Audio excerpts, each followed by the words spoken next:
world, Semet Fitness here. Today we're talking about implementing tempo into your bodyweight training. Now, what is tempo? It's pretty much literally saying the amount of work that we're putting our body through for in a allotted amount of time. Tempo is one of those really underutilized methods that you can use to start spicing up your training.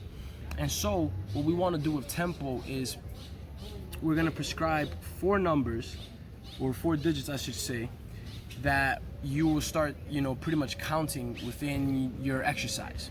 So what I mean is, if I pick a push-up, right, or a squat, any exercise, is going to be 4 digits that we're going to think about. The first digit is going to be the eccentric, which is the lowering portion of the exercise. The second number would be the isometric, which is a pause. The third number would be a concentric, which is when my muscles are actually shortening as opposed to lengthening.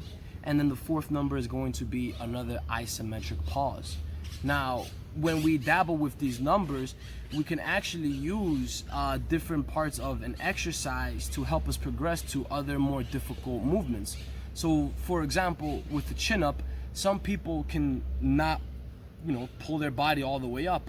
They can't do the concentric phase, which is the third number of the 4-digit, code that we're talking here. But if I wanted to just train only the eccentric phase, or the negative as we say, I could jump into a bar and then skip the concentric and just go straight into the eccentric while I lower myself into the position. So it's really important to know what numbers we are emphasizing, and we can really get the most bang for our buck. So let's check it out. We're gonna put it into basics with pretty much the primary movers for bodyweight training. We'll start off with the push-up. So with the push-up, if I start here in my basic position, I'm gonna lower my body down first. So this is gonna be the eccentric phase. So as I lower, let's say I wanna go down for 4 seconds. I'll go 4, 3, 2, 1. Then the second number, which would be my isometric pause, let's say 2 seconds. 2, 1. And then for my concentric coming up, I can put like a 1. Just no tempo, just a 1 second tempo, come all the way up. And then I can pause up here for another second. So that would pretty much be prescribed as a 4-2-1-1 tempo. So let's look at it in practice again. Here I go. 4, 3, 2, 1. Pause for 2, 1, and then 1 second up. If you were to see an X in the concentric phase of a movement, that would mean to come up as fast as you can. So let's see that one again. If I come down here, pause for 2 seconds, boom, X, come up as fast as I can. If I had 1 second pause at the top, of course I would pause at the top. So that's what that looks like for a push-up when we put 4-digit tempo. Let's check out the squat pattern. Now with the squat pattern, you'll see me do a 5, 4, 3, 2, 1, pause for about 1, 2, and then come up about 1, 2, 3. So it's a 5, 2, 3, 0 tempo. You'll notice that I don't pause at the top either. I go right back down. So let's see this one more time. Here we go. 5, 4, 3, 2, 1, pause, 2, 1, and then 1, 2, 3. Boom. And that's how you do it for the squat pattern and all the squat patterns. Much like the chin up, or actually much like the push up, it's an eccentric. So we'll start off with the first number, which kind of makes the counting easier. But for some exercises where you start with a concentric phase, that would be the third number in the equation, it could be a little bit different. So for the chin up, we're actually going to start, even though I can say that the tempo is going to be, let's say 3 seconds going down, which is the first number, a 2 second pause, and then 1 second coming up, and then a 1 second pause. We're actually going to start with the third number. So I'll put that into practice. So again, it's going to be the 3, 2, 1, and then another 1. So a 3, 2, 1, 1 tempo.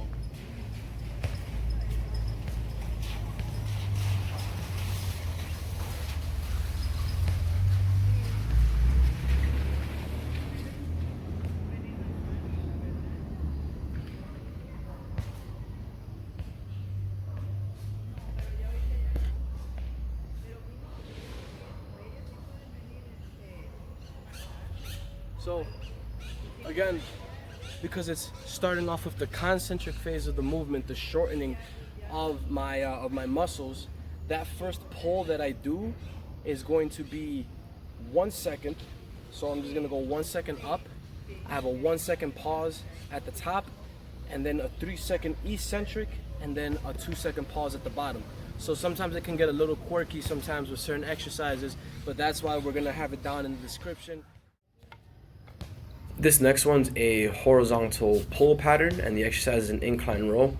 1 second pause at the bottom, 3 seconds to go up, 3 second pause at the bottom, and 3 seconds to go back down.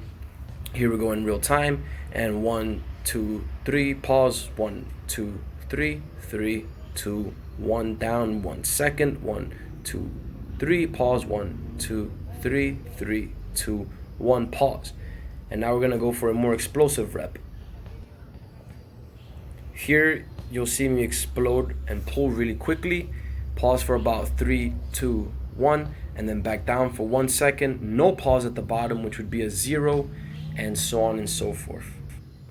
Remember, because I'm pulling, the first movement here is actually a concentric. So that means the shortening of my muscles when my biceps flex. With this next movement, the face pull, you'll notice that I have a 3 second pause at the top, 3 second eccentric, and pretty much a 1 or 0 kind of count. I actually have about a 0 count there on the face pull, on the actual moment where I turn my elbows to the sides. And you'll see over here, this is just repetitive reps. So think about this as like a 0, 0, 0 tempo.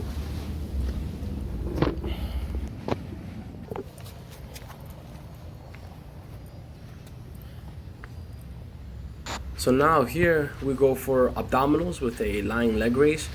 You'll notice that I go down really fast and up about 1, 2, 3, 4, and no pause, just go right back down, and then again 1, 2, 3, 4.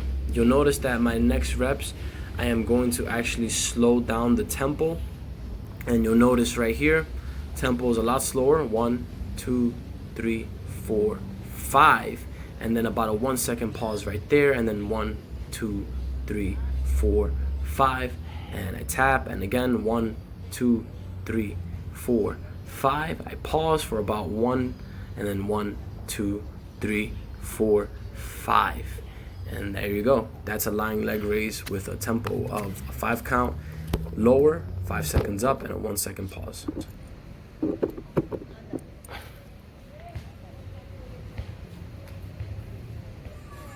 This next and last one is another squat pattern, and this is a front foot elevated split squat, and I'm going to show you different varieties here. So what I want you to notice with this one is about a 1, 2, 3 eccentric, and about a 1, 2, 3 pause, and I come right back up with about a 1 second concentric. There you go. And now again, 1, 2, 3. Making having your hands behind the head makes the exercise just a little bit tougher. And here we go. You'll notice on this next set, I'm kind of just gonna bang out the reps as fast as possible. So here we go, boom, boom. Not really paying attention to tempo whatsoever. Just going for the reps and going for that deep range of motion. And this would be prescribed again as just do the reps, 0, no tempo. For wanting to pretty much exaggerate a portion of an exercise or focus on a certain weakness. The other good thing about tempo is it's actually a very therapeutic way to train your body in terms of rehabilitation. There are some people sometimes who, let's say for example, they couldn't handle the concentric phase of a movement, they could just train the eccentric, and vice versa. The same thing goes with isometrics.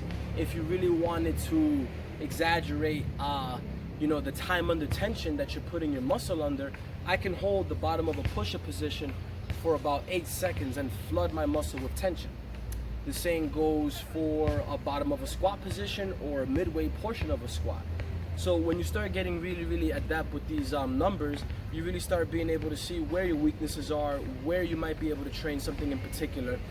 And on top of it all, time under tension are your two primary factors to building muscle and burning fat. So the more tempo and control you have of certain exercises, the better things are, which is why we are a big fan of adding tempo into our training protocols. So I hope you enjoyed this video. Thank you so much. Peace.